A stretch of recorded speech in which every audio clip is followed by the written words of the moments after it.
Okay, so this is our final EC172 project. It's TIOS. This is a replication of a personal computer interface. So the first one we're going to start with is this. This is the AWS implementation. It's just going to connect to the hotspot. Okay, it's connected. So this is a component describer program.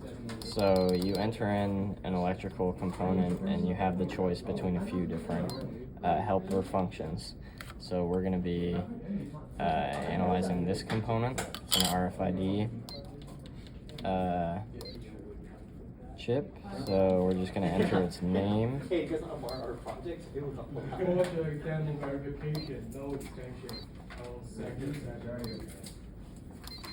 And then you select pin labels if you want to see the pin labels for that component. You press enter.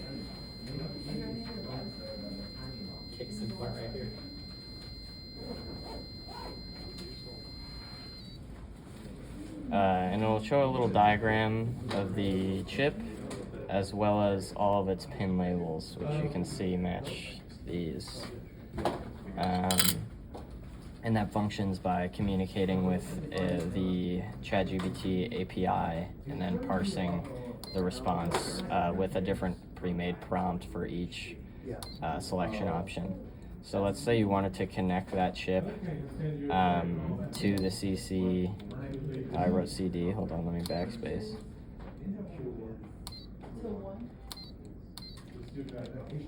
So if you wanted to connect it to the CC3200 and you wanted to see how to connect that component, you'd select pin connection and then press enter.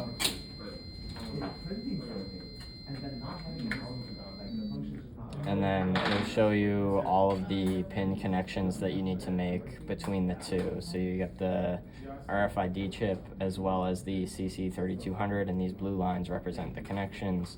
Those are the pin numbers and those are the pin labels. And then finally, let's say that you pick this chip up and you didn't know what it did. You would select component purpose and then press enter.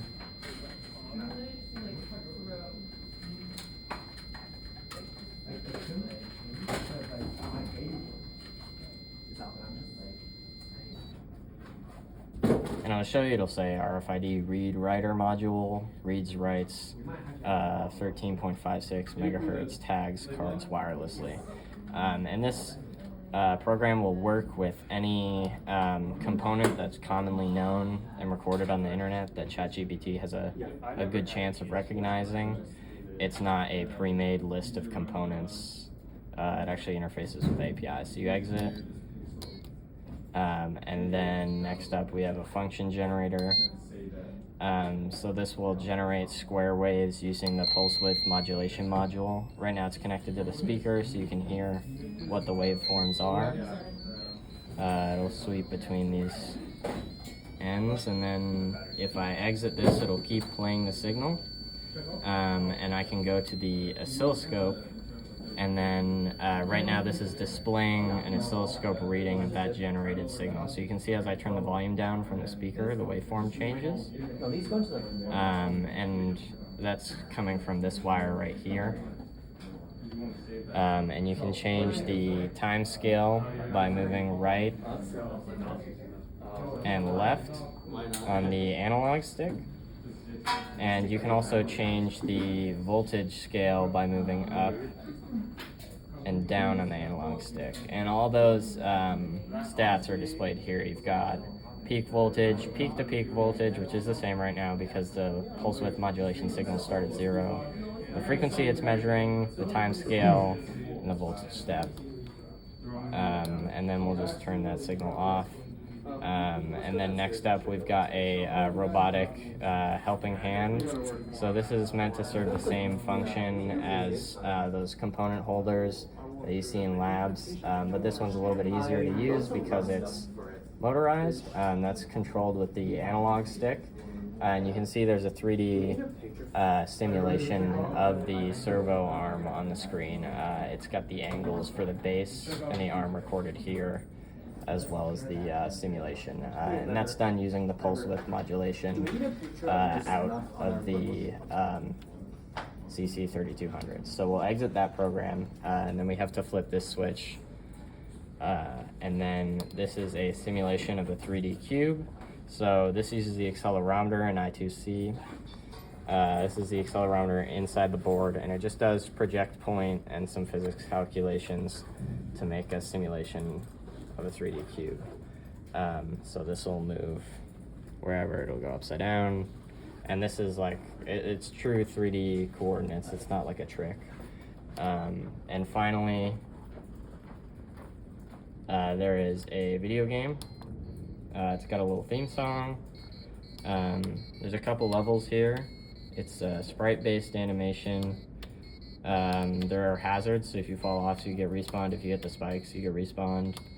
There's a little double jump, and then that's an enemy right there. If I hit him, it'll kill the character. So if I fall down here, that'll kill me. And then I'll move on to the next stage. Jump over these guys, over here. And then this is a really hard level that I made, so I don't know if I'm going to be able to pass it. But if I fall into this fire, I'll die. There we go, I passed it, and it brought me right back to the beginning. So you can see this little guy is running around. He's got sprite-based animations. This is using the analog stick, actual analog values, so if I move it really slowly, he'll walk a little bit slower, and if I torque it all the way to one side, he'll walk really fast. Yeah, and that is the TIOS project. One more thing, this is written on Flash and it runs off of battery. So if I press this button, it'll turn off. I press this, it'll turn back on. You'll see the little intro screen. So that's everything. Thank you. How much do you think this advanced operating environment is worth? 500? 1,000? Even more? No, it's just $99. That's right. It's $99. It's an incredible value, but it's true.